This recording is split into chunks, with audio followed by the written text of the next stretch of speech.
네, 이렇게 오늘 트럼프 대통령이 우리나라를 방문합니다. 트럼프 대통령은 DMZ에서 과연 김정은 위원장과 만날 것인가, 본인은 만나고 싶다는 뜻을 밝혔죠. 여기에 최선희 외무성 제1부상이 빠르게 분단선에서 북미 순회 상봉이 성사되면 의미 있는 계기가 될 거라고 이렇게 입장을 밝히면서 관심이 쏠리고 있습니다. 자, 전문가와 관련 내용을 짚어보도록 하겠습니다.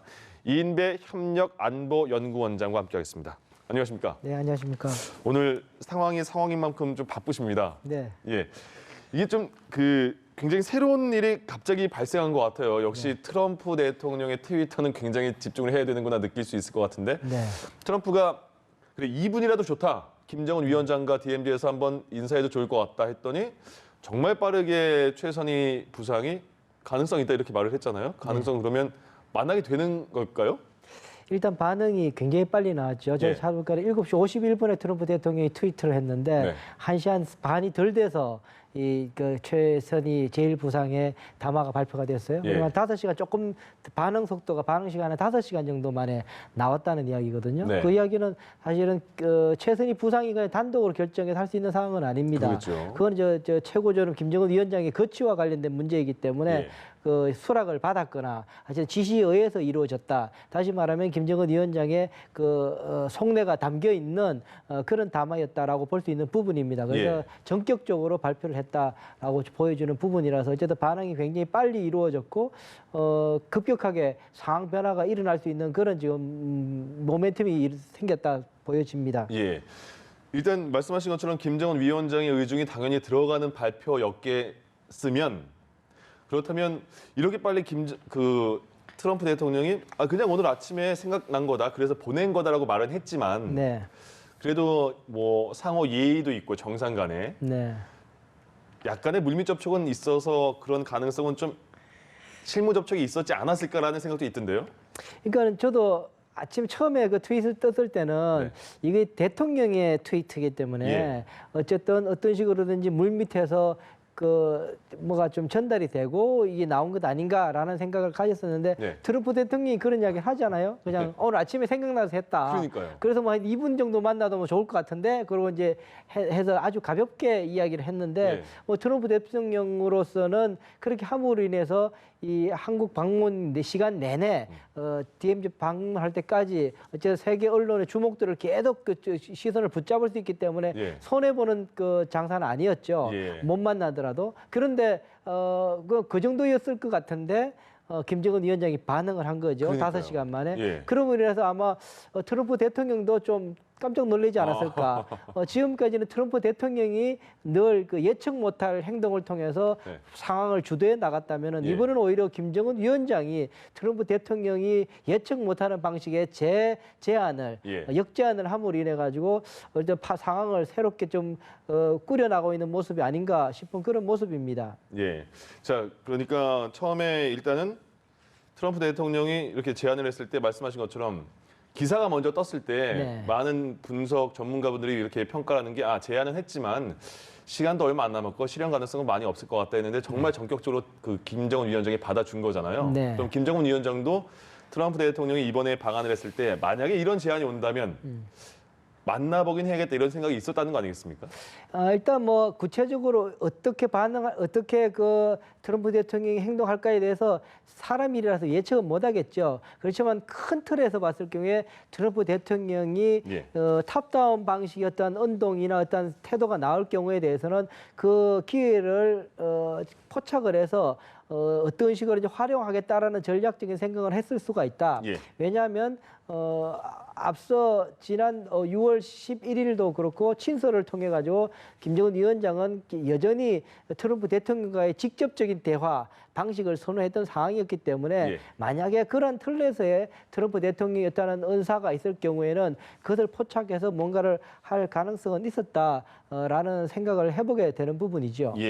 자, 그리고 이번에 그 발표가 최선희 부상의 입을 통해서 나온 거잖아요. 그게 어떤 의미가 있을지 한번 보면요. 저희가 조금 전에 보도해 드린 바대로 최선희 부상의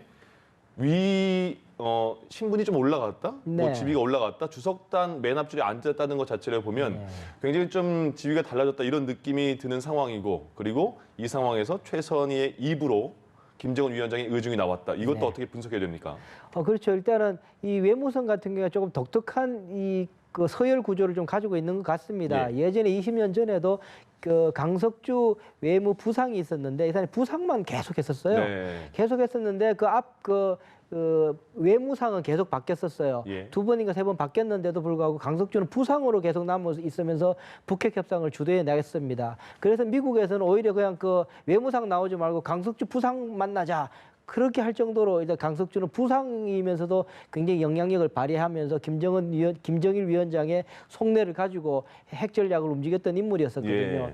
외무상이 좀 그런 분위기가 있어서 이번에도 제일 부상, 우리로 말하면 차관급 정도 되는 입장임에도 불구하고 대단히 김정은 공식적인 직함으로는 일단 뭐 차관급이지만 이 김정은 위원장과의 거리로서 측정할 수 있는 권력 서열로는 대단히 높은 위치에 있다. 예. 그것이 이번에 추석단에 앉아 있는 모습에도 보여지고 4월 달에 있어서 최고인민회의 끝난 이후에 이렇게 서기실 이 실내에서 찍은 사진, 가족 사진처럼 찍은 그 네. 사진에도 막내처럼 앉아 있는 최선희 부상의 모습이 있어서 굉장히 독특한 모습이었는데 예. 어제 그때부터 최선희 부상은 대단히 김정은 위원장과의 지금 그래서 서로 소통하는 그런 사람이었다. 그래서 이번에도 5시간 내에 그런 반응을 최선희 부상이 직접 내볼 수 있던 것도 그런 것 아닌가라고 짐작해 볼 수 있겠습니다. 예.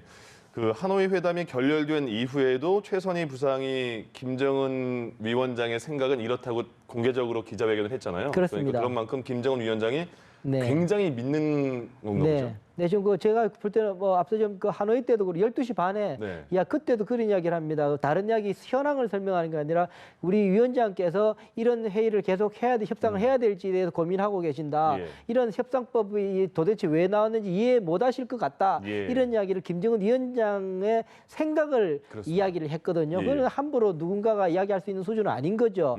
그건 그냥 시켜서 한 거죠, 사실은. 예. 그 정도로 굉장히 가깝게 지시를 받아서 움직이고 있는 인물인데 오히려 그게 최근 들어서 오히려 그 위상도는 점점 더 높아가고 있는 그런 모습을 보이고 있다 생각이 듭니다. 그렇습니다.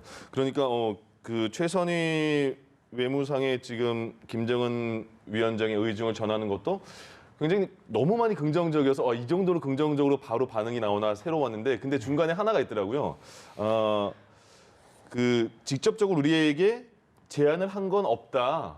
그러니까 공식적으로 제안해 주면 우리가 반응하겠다 이런 거 아니겠습니까? 네, 그래서 이제 공식적 제안이라는 것이 내가 볼 때는 조금 더 구체적인 트럼프 대통령의 의향을 좀 듣고 싶어하는 부분 아닌가. 그냥 뭐 만나려고 한다 그러면 김정은 위원장은 만날 필요가 없죠. 네. 제가 부끄러운 이야기지만 2시간 전까지만 해도 네. 저는 그 판문점에서의 김정은 위원장과의 만남은 가능성이 낮다라고 예. 이야기를 했었거든요. 했던 이유가 뭐냐면은 보안상 이유, 그 안전상 이유가 하나가 있었고 네. 또 하나는 실질적으로 트럼프 대통령이 이제 선거 전국 속에서 민주당에서 지금 TV 토론도 하고 하지 않습니까? 예. 하고 바이든의 그 지지율이 꽤 어느 정도 잘 나오고 있는 그런 상황이어서 위기감도 있는 상황인데 그래서 오사카에서 좀 좋은 그림을 갖고 가야 되는 워싱턴으로 가야 되는 그런 상황인데 예. 잘 들고 갈 만한 그 흥미로운 그림이 별로 없었어요. 그런 상황에서 지금 이제 한국에 와 있기 때문에 너무너무 정말 치명적인 유혹인 거죠. 트럼프 대통령으로서는 그 김정은 위원장이 나와주겠다라고 뭐를 주면 내가 나와줄 수도 있다라고 이야기하는 거는 굉장히 참으로 제가 볼 때는 치명적인 유혹이다라고 생각이 드는 부분입니다. 예. 그리고 그걸 이제 판단을 해야 되는 그런 상황인 거죠. 예. 그래서 제가 볼 때는 안 이루어질 것 같다라고 생각했는데 제가 놓친 부분은 뭐냐면 이제 역제안할 거라고 생각을 못 해봤습니다. 근데 바로 김정은 위원장은 역제안을 통해 가지고 예. 트럼프 대통령의 입장을 바꾸면 나오겠다라고 지금 이야기를 하고 있는 부분인 것 같아요. 그거에 대해서 이제 실무조촉이든 오늘 밤이든 움직임을 통해서 뭔가가 되면 뭐 내일 아침에 트럼프 대통령의 공식적인 새로운 입장이 나오고 예. 그렇다고 아주 구체적으로 무슨 이야기 나오지 않겠지만 물밑에서 이 정도까지 서로 이해 구조가 맞아지면 트럼프 대통령이 내일 아침이라도 전격적으로 다시 한 번 더 정식으로 제안하는 언론을 통해서 하게 나오게 되면 예. 뭐 김정은 위원장이 나타날 수도 있다. 뭐 이런 구도가 되는데 그러려고 그러면 오늘 밤에 우리 한국에 있는 서울에 있는 코리아 미션 센터 CIA 거기가 사실 조금 움직이고 있었던 부분, 예전에 6월 11일 날 이 친서를 수령해 가는 부분도 아마 그쪽에서 가지고 갔던 것 같은데요. 예. 아마 그런 인사들과 뭐 비건도 와 있으니까 이런 인물들이 판문점에서든 접촉을 하면서 물밑에서 뭐가 대화가 있어서 서로 간의 의중을 좀 맞춰봐야 하는 그런 그 절차가 이루어질 가능성이 있다라는 생각이 드는 부분입니다. 예, 그러니까요. 말씀하신 것처럼 비건 대표가 이번에 와서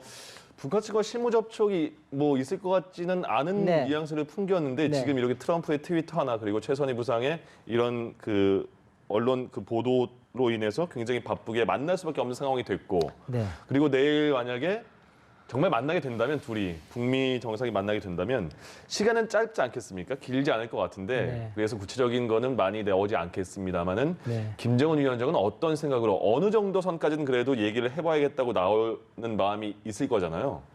우선 이제 김정은 위원장은 다음 그 3차 공식적인 그럼 4차라고 뭐 카운트 하든 안 하든 예. 어쨌든 그 공식적인 다른 새로운 북미 정상회담에 대한 확실한 뭐 가까운 시일 내에 정상회담을 한다라는 뭐 발표만 있다 할지라도 김정은 위원장은 일단 전략적으로 조금 성공하는 부분이 있습니다. 그렇기 때문에 이제 그거를 뭐 만나게 된다면은 뭐 예. 조만간 만나자. 뭐 그 정도 이야기를 하게 되면 일단은 뭐 물밑에서는 그보다 조금 더 구체적으로 이야기를 하게 되겠지만 예. 그렇다면 김정은 위원장은 일단 본인이 원하는 방식, 실무 협상은 조금 뒤로 미루더라도 탑다운 방식을 통해서 일단은 상황을 타하게 나가려고 하는 그 김정은 위원장의 협상 방식은 일단 관철시킬 수 있는 여지가 생기기 때문에 그 부분에 김정은 위원장은 대단히 주안점을 둘 가능성이 높다라고 예. 보여집니다.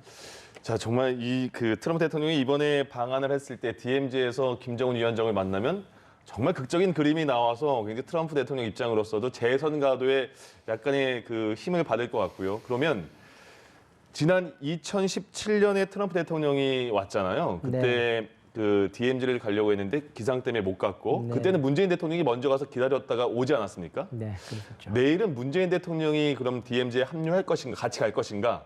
그렇다면 김정은 위원장이 나오면 남북미 3자가 한 자리에 모이는 그림이 나올 수 있을까? 어떻게 보십니까? 일단 뭐 지금까지 이 상황으로 봤을 경우에 트럼프 대통령이 내일 그 DMZ 갈 때는 그 대통령의 그 같이 가는 그림은 아니었던 것 같아요. 네. 워낙 짧은 시간이었고 실제로 거의 머무는 시간이 30분도 채 안 될 것 같거든요. 오가는 거리 시간하고 따져보면요. 뭐 그런 상황이었던 것 같은데 만약에 김정은 위원장의 긍정적인 입장들이 나오게 된다 그러면 예. 어쨌든 우리 대통령으로서는 대단히 좋은 기회이기 때문에 뭐 하고자 할 가능성이 높고 그 이야기에 대해서는 오늘 저녁에 만약에 만찬을 하게 된다면 조심스럽게 트럼프 대통령이 제안할 가능성은 있습니다. 완전히 거절하지 못하게 되는 이유는 트럼프 대통령이 이번에 그 DMZ 방문하게 될 때 이 제안 자체를 우리 한국 정부에서 제안을 해서 이 그림을 만든 상황이거든요. 그렇다 그러면 아이디어 제공자니까 예. 일정 부분 좀 지분이 있을 수 있는 거죠. 그렇다 그러면은 트럼프 대통령도 받을 수도 그 카드를 받을 수도 있겠다. 그러면은 일단은 일단 그림으로 보면은 남북 미가 같이 만나는 2년 동안 우리 대통령도 굉장히 원했던 그림. 뭐 내용은 다른 문제이긴 한데 어쨌든 그림으로 봤을 때는 그런 원했던 그림이 나올 수도 있겠다라는 생각은 해보게 됩니다. 예, 그러니까 길 시간이 아니더라도 정말 짧은 인사만이라도 뭐 어떻게 될지 모르겠습니다는 그 새 정상이 함께 있는 그림은 굉장히 상징적인 의미가 될 것 같습니다. 궁금한 게요. 지금 최근의 흐름을 보면요, 굉장히 북한에서 시정 연설을 하면서도 우리 측을 되게 비판을 했고 굉장히 딱딱하게 굳어 있는 그런 경색된 느낌이었는데 최근 흐름이 북한이 시진핑도 만나고 푸틴도 만나면서 우리에게 준 메시지도 전해 왔고요. 그래서 문재인 대통령도 들었잖아요. 그리고 이 G20을 통해서 지금 트럼프가 그 일본 갔다가 다시 우리나라로 오면서 북한이 갑자기 여기서 잘 융화되는 모습을 보이고 있거든요. 이런 흐름은 어떻게 저희가 읽어야 됩니까? 우선 제가 볼 때는 이번에 움직임은 100% 직접적 방식을 택한 거라고 저는 보여집니다. 예. 시진핑이든 시진핑 주석도 이번에 일본 가게 될 때 이 그 권정근 그 미국 담당 국장의 발언으로 인해 가지고 굉장히 이 카드가 약해졌던 그런 카드였거든요. 그 말씀 무슨 말이냐면 시진핑 주석은 이번에 가서 뭐 미국도 만나게 되겠지만 우리 한국 대통령도 만나게 되시는데 그런 상황 속에서 우리 대통령으로서는 이 화웨이 문제든 미국과 중국 중간에서 어떤 중국으로서도 끌어당기고 싶어하는 유혹이 있는 상황이고 미국은 미국대로 우리 한국을 이제 동맹국으로서의 위치를 확고하게 하려고 하는 그런 양쪽에서 어쨌든 끌어당김이 있었는 상황이었는데 예. 중국에서 시진핑 주석은 이 김정은 위원장의 그 말 한마디를 말 한마디를 가지고 우리 대통령을 또 중국 쪽으로 좀 끌어당기려고 하는 그 시도를 그 카드를 마련해 갔었는데 예. 실제로 그 카드를 못 쓰게 됐던 거죠. 그 권정근이라는 국장이 한국은 전혀 여기에서 뭐 의미 없다, 중재자는 뭐 의미 없다라고 이야기를 해버리는 바람에 뭐 그런 상황 속에서 시진핑 주석이 김정은 위원장이 문재인 대통령의 역할에 대해서 기대하고 있다라고 이야기하는 게 아무런 의미가 없어져 버렸으니까 그 카드가 없어졌었거든요. 그랬는데 이제 이번에 그런 의미에서 봤을 때 이번에는 전격적으로 북한 김정은 위원장이 트럼프 대통령을 상대로만 아주 직접적으로 권정근도 그렇고 외무성도 그런 이야기를 합니다. 직접적으로 나는 채널이 있다라고 예.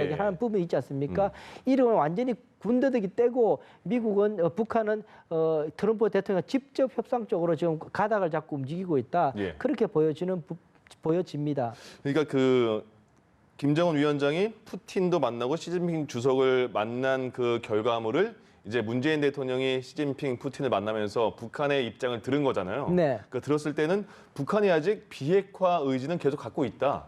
이렇게 말을 하지 않았습니까? 네. 근데 한편에서는 오늘도 북한의 애체 메아리에서도 굉장히 우리를 비난했거든요. 왜 이렇게 투 채널로 가는 겁니까?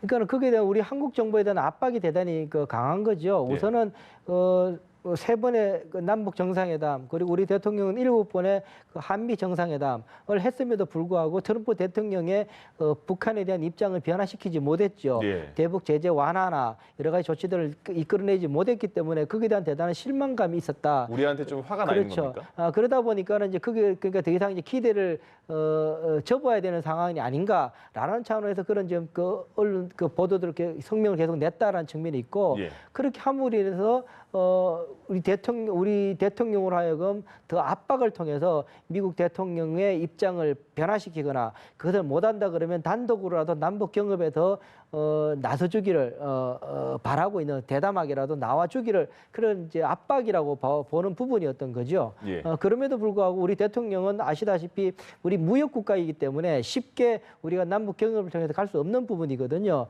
이게 그 경제 제재를 걸리게 되면 그냥 그 남북 관계만 삐걱대는 게 아니라 대한민국 경제 자체가 완전히 왜곡되거나 굉장히 예. 어려워지는 상황이기 때문에 대통령은 결정이 쉽지 않지요. 예. 그런 상황 때문에 계속 어려운 상황, 입지가 좁아지는 그런 상황이었는데 그런 상황 속에서 북한은 트럼프 대통령을 직접 협상 쪽으로 지금 가닥을 잡고 움직이고 있었다라고 보여지는 거죠. 예. 그리고 미 국무부가 발표한 거 비건 대표가 또 우리나라 와서 그대로 전한 느낌이에요. 뭐라고 말했냐면요. 지난 1차 싱가포르 북미 정상회담에서 두 정상이 착수한 목표들에 대해서 그러니까 뭐 한 번 더 비핵화, 평화 보장 이런 거에 대해서 동시적이고 병행적으로 진전을 이뤄가기 위해서 북측과 건설적인 논의를 해나갈 준비가 돼 있다. 여기서 동시적이고 병행적으로 진전을 이뤄나갈 것이다 이렇게 말을 했어요. 이건 어떤 뜻입니까? 이 동시적인 병행제라는 말은 북한에서 계속 썼던 말인 거죠. 그렇기 때문에 굉장히 우호적으로 들리는 측면이 있습니다. 예. 그럼에도 불구하고 비건에게 대표에게 속내에 가장 방점이 있는 것은 동시적 병행적 진전이라는 방법론에 있기보다는 오히려 저걸 하려고 그러면 실무 협상을 해야 되거든요. 예.